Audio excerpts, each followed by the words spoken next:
অরিজিৎ সিং অবসরে যাওয়ার জন্য নিয়েছে 500 কোটি রুপি, বাট এটা কি আসলে সত্য? অপরদিকে জাতীয় চলচ্চিত্র পুরস্কারের তালিকায় প্রিয়তমার 5 ক্যাটাগরিতে পুরস্কার পেলেও কেন সাকিব ভক্তরা বলছে না না না দুর্নীতি এখানে হয়েছে? কাহিনীটা অ্যাকচুয়ালি কি?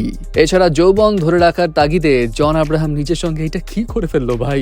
অ্যান্ড বিরাট কোহলি তো ইনস্টাগ্রাম বাসীর পুরো ঘুম হারাম করে দিচ্ছে। কি নাটক শুরু করলো সে এটা? তাহলে চলে যাওয়া যাক অরিজিৎ সিং এর কাছে। অরিজিৎ সিং প্লেব্যাক সিঙ্গিং থেকে অবসর নিচ্ছে, এটা নিয়ে নানা রকম স্পেকুলেশন চলছে। হ্যাঁ, অফকোর্স অনেকে হতাশ, বাট স্পেকুলেশন গুলোর মধ্যে একটা স্পেকুলেশন কি, তিনি এখন পলিটিক্সে জয়েন করবেন, নতুন পলিটিক্যাল টিম গঠন করবেন এবং কলকাতাতেই তিনি এটা রান করবেন। যাই হোক, এটা আসার পর অনেকে মিমস বানাচ্ছে, অনেকে বলছে আরে গেছে, গোল্লায় গেছে। But at the same time এখন একটা নতুন খবর ছড়িয়ে বেড়াচ্ছে, সেটা হচ্ছে কি অরিজিৎ সিং রিটায়ারমেন্টের জন্য 500 কোটি রুপি নিয়েছে। কার কাছ থেকে নিয়েছে এটাই তো প্রশ্ন। সেখানে উল্লেখ করা হয় অরিজিৎ সিং এখন যা গান গাওয়ার সব গাবে হচ্ছে আম্বানি পরিবারের জন্য, আর কোথাও কোনো গান গাবে না, এবং আম্বানি পরিবারের কাছ থেকেই তিনি পার্সোনাল সিঙ্গার হওয়ার তাগিদে 500 কোটি রুপি নিয়েছে। ওয়েল, বিষয়টা অনেক শকিং, কিন্তু পরবর্তীতে জানা যায় যে নিউজটা সার্কুলেট করা হচ্ছে সেটা অ্যাকচুয়ালি ভুয়া। কোন একটা সারকাজম ওয়ালা ইনস্টাগ্রাম পেজ এটা জাস্ট মজার ছলেই পোস্ট করে দিয়েছে। যাই হোক, যদি সত্যি এমনটা ঘটতো তাহলে আপনাদের এখানে রিয়াকশন কেমন থাকতো?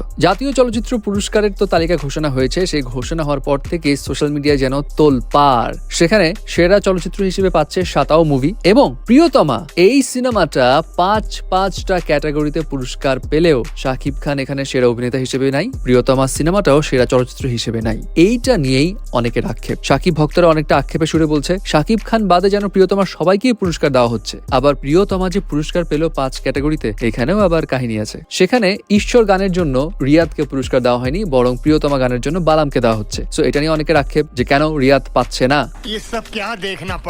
এখন সিনারিও দেখে শাকিব ভক্তরা বলছে শাকিব খান যে লেভেলের অ্যাক্টিং করেছে প্রিয়তমাতে, তাকে না দেওয়া তো দুর্নীতি। আবার কারো কারো দাবি হয়তো শাকিবকে বলেছিল বা শাকিব হয়তো নেয়নি, এমনটা হতে পারে। এনিওয়ে, ফ্যান্সদের তো নানা রকম কথাবার্তা থাকবেই, আপনাদের কি অপিনিয়ন সেটাও জানাবেন। বাট জন আব্রাহাম তিনি এটা কি করছে ভাই? মানে জন আব্রাহাম তো বলিউডের হাঙ্ক, তার বিয়ার্ড লুক, বডি শডি দেখে অনেকেই ফিদা, বাট এই লোকটার এই লুকসটা দেখে এখন অনেকেই হতাশ। মানে পুরা ক্লিন শেপ। এখন এটা দেখে অনেকেই মজা করে বলছে আঙ্কেলকে কে বলেছে ভাই ক্লিন শেপ করলে আপনাকে ইয়াং লাগে? যে বলেছে মিথ্যা বলেছে। প্লিজ এই ভুল আর কইরেন না, এই ক্লিন শেপে আপনাকে আরো বয়স্ক লাগছে। হ্যাঁ, এটাও ঠিক, বয়স তো বাড়ছে, সবাই তো সবসময় যুবক লুকে থাকবে না। হতে পারে এই ক্লিন শেপ তাকে কোনো আপকামিং প্রজেক্টের জন্য করতে হয়েছে। বাট আপনার কি অপিনিয়ন তার এই ক্লিন শেপ দেখে মাস্ট জানাবেন। ফাইনালি আসি বিরাট কোহলির কাছে। বিরাট কোহলি সাডেনলি গতকাল ইনস্টাগ্রাম থেকে হাওয়া হয়ে যায় এবং খবর ছড়ায় ইনস্টাগ্রাম সে ডিঅ্যাক্টিভেট করে ফেলেছে, ইনস্টাগ্রামে আর আসবে না, নানা রকম বিষয়। এবং এই ঘটনার পর ইনস্টাগ্রাম তাদেরই অফিসিয়াল ইনস্টাগ্রাম পেজ থেকে 7 মিলিয়ন ফলোয়ার্স হারাই ফেলে, এবং অনেকের দাবি বিরাট কোহলির পিছে দায়ী। বাট ঘটনার নাটকীয়তা মোড় আসে আজকে সকালে। ইনস্টাগ্রামে